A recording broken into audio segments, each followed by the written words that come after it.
So ya, welcome back. Nah, di sini aku ingin membahas mengenai ya gimana sih cara beli saham di luar negeri ya kan, atau kita sebagai foreignnya gitu. Biasanya kan kalau kita beli saham gitu kan, ya kita beli sahamnya di Indonesia gitu. Nah, dan nggak hanya di Indonesia aja, di luar negeri pun juga ada perusahaan yang bisa kita beli gitu kan. Nah, gimana caranya gitu kan? Nah, dari luar bisa beli, dari luar kita memandangnya ya dari dalam sendiri ya foreign gitu kan. Kalau kita di luar ya kita yang dianggap foreign gitu kan. Nah, di sini ada beberapa aplikasi gitu kan. Ada peluang dan go trade gitu kan. Nah, untuk peluang sendiri, jujur aku belum nyoba itu dan aku mencobanya yang go trade ya. Di sini go trade itu ada ya, ini bukan promosi ya. Aku bercerita tentang pengalaman aja. Nanti kita bahas teknikal-teknikalnya juga dikit ya. Dan di sini ada dua versi dari go trade. Yang pertama adalah versi global dengan versi lalu yang versi Indonesia. Nah, kenapa kok ada dua versi itu kan? Nah, karena gitu, kalau kita beli dari versi global itu pada tahun 2-3 tahun yang lalu ya, itu nama kita tidak tercatat di mana-mana itu. Jadinya nanti ada kepemilikan aset atau gimana melanggar aturan dari Indo, makanya harus keluar yang versi Indo sekarang. Nah, untuk mekanismenya itu perbedaannya adalah kalau yang versi Indo kita harus apa ya, ibaratnya ada pihak ketiganya juga gitu, ada pihak ketiganya juga, mungkin Valburi kelihatannya, Valburi Sekuritas itu untuk menghubungkan ke yang keluar negeri. Nah, tapi itu tetap pakai nama kita. Tapi yang sedangkan yang kalau GoTrade yang versi global itu versi apa ya? Langsung lah nama kita gitu. Nah, kalau kalian search di Play Store gitu, pakai HP, itu biasanya kalian dapatnya yang versi yang Indonesia, langsung ke search yang versi Indonesia. Tapi tetap kita bisa untuk ngedownload yang versi internasional, yang versi global. Gimana caranya? Kalian biasanya harus pakai laptop ya, atau pakai Google lah tuh ya. Kan search Google Play gitu kan. Dan sebisa mungkin jangan diarahkan ke aplikasi. Makanya aku ngomong pakai HP aja gitu. Pakai laptop, sorry. Di situ kalian bisa search GoTrade itu kan.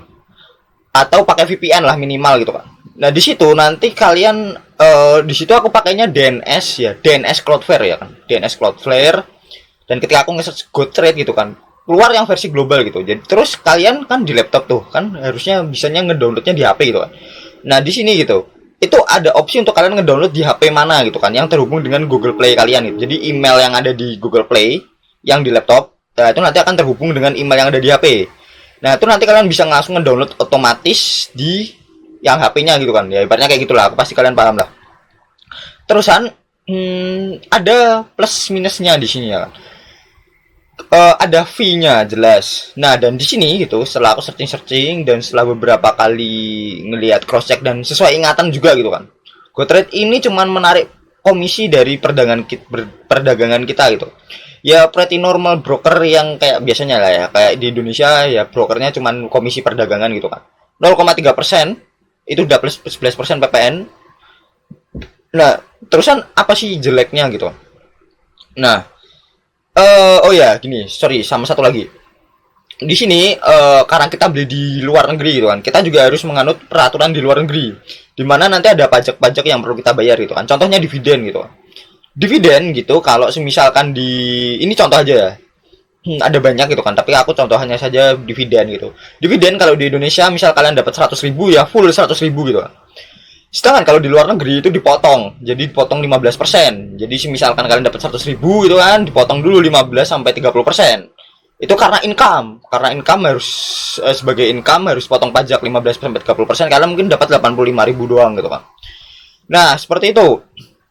Terusan gitu, untuk kita nge-withdraw gitu kan, nge-withdraw apa ya ibaratnya duit kita gitu kan, atau mungkin deposit juga, itu kita kena potongan. Dan ingat, potongan ini nggak dari GoTrade, sepemahaman gue ya, itu dari banknya sendiri gitu. Jadi kayak kalian dari dua bank yang berbeda gitu kan, nanti kan ada fee-nya gitu kan, yang misal bank A bank B, komisinya atau fee-nya 2,5 sampai 6,5 gitu kan. Nah, kayak gitulah.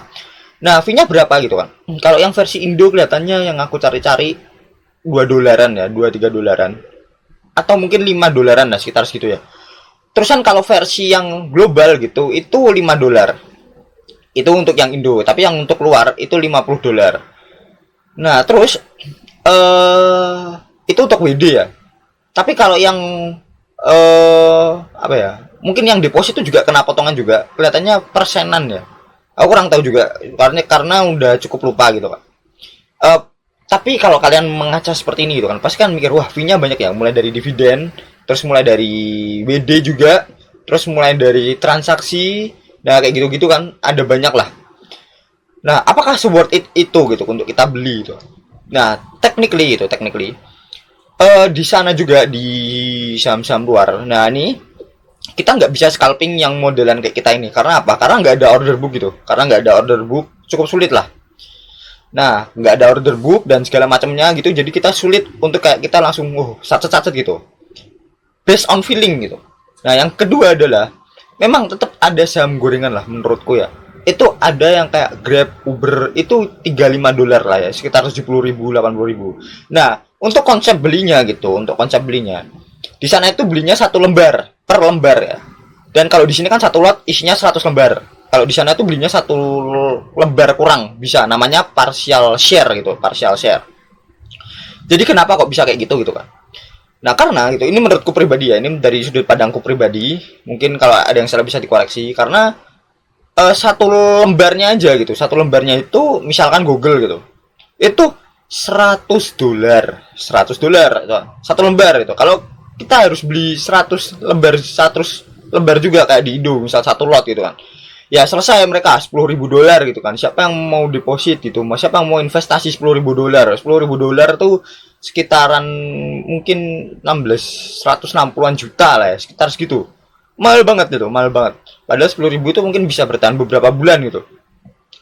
Nah, karena itu gitu, untuk ya ibaratnya supaya lebih rame, lebih liquid dan segala macamnya gitu, itu menurutku pribadi itu mungkin mereka menerapkan partial share gitu. Jadi kalian punya duit misal $50 gitu kan, atau mungkin kurang 10.000, $10, $12 gitu, kalian bisa beli gitu full.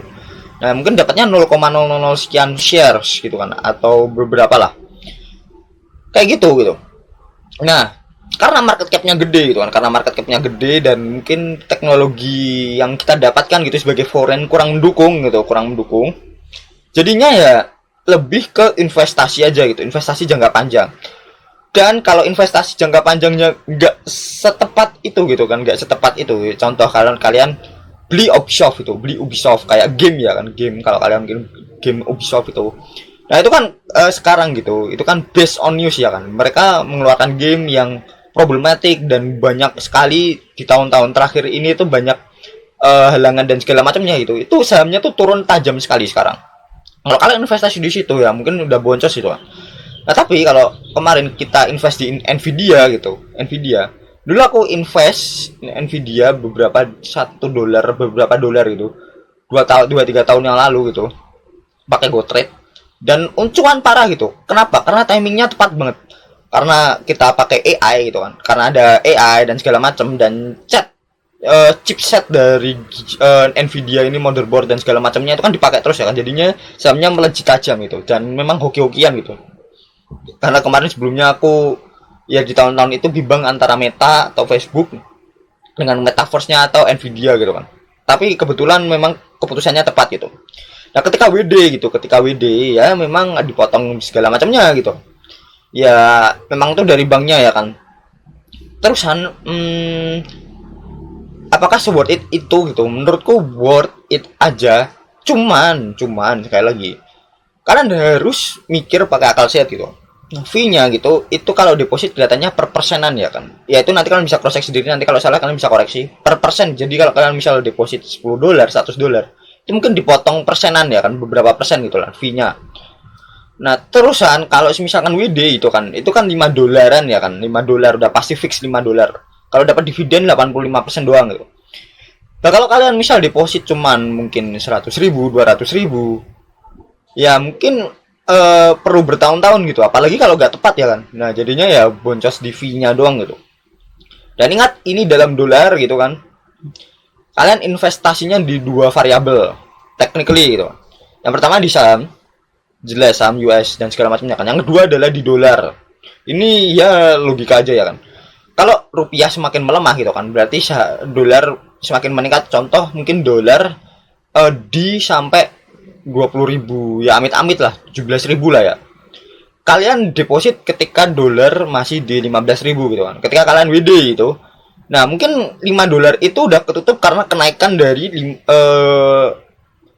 penguatan dari US dollar tadi ya kan. Jadinya ya kayak gitulah. Itu juga salah satu triknya gitu. Nah, menurutku gitu, daripada kalian melanggar aturan gitu, mending kalian investnya di yang versi Indonesia gitu. Nah, untuk yang versi peluang gitu, ya jujur aku tanya-tanya temanku gitu. Katanya. Tapi bukan faktanya, aku kurang tahu ya. Kalian harus registrasi dulu, masukin KTP dan segala macamnya gitu. Dan itu juga sama dari yang GoTrade juga gitu. Jadi kalian juga harus masukin KTP dan segala macamnya. Itu nanti nunggu verifikasi dulu baru kalian bisa ngegunain. Dan oke, okay, terusan jam market gitu kan. Jam market itu jangan kalian bayangkan kayak di Indonesia pagi ya. Nah, di situ itu siang, ya malam lah, sorry. Di kalau kita di sini itu di Indonesia itu malam ya kan, jam sekitar jam 9 10-an baru market buka, kita bisa trading gitu. Tradingnya gitu kita cuman ngeklik oh ini saham apa gitu kan. Diklik mau beli berapa, di swipe dah selesai, tidur gitu kan. Karena ya nggak ada order book, nggak ada, kita nggak bisa ngapa-ngapain lagi. Untuk teknikal gitu, ya ada teknikalnya gitu. Kalau kalian mau gitu. Tapi memang menurutku lebih ke invest jangka panjang dan untuk ya based on news dan segala macamnya gitulah ya. Oh ya, terusan gini, ada banyak yang fitur-fiturnya gitu kan. Ini saya ingatku aja. Jadi kalau kalian di homepage, kalian bisa ngeliat saham kalian apa aja, top gainer berapa persen gitu kan. Kalau kalian di GoTrade itu nanti kalian bisa ngeliat, oh ini fee-nya aku dapat berapa, persentasenya berapa dan segala macamnya gitu kan. Dan memang menurutku ini cukup untuk pemula lah ya, untuk pemula, tapi cuman pemulanya yang udah punya banyak duit gitu. Atau minimal sekali deposit gede lah dan rutin ya kan menurutku ya. Atau sekali gede lah gitu kan, sekali gede karena ya ada fee untuk masukin depositnya itu sama yang fee WD-nya gitu kan. Dan cukup gede lah menurutku lah ya. Walaupun itu bukan dari pihak GoTrade-nya sendiri ya, ingat ini bukan dari pihak GoTrade-nya sendiri tapi dari pihak banknya ya, setauku ya, sepemahamanku sendiri. Dan untuk kedepannya mungkin kalian bisa coba-coba sendiri dan mungkin bisa komentar di bawah gimana pendapat kalian gitu kan. Mungkin itu, makasih.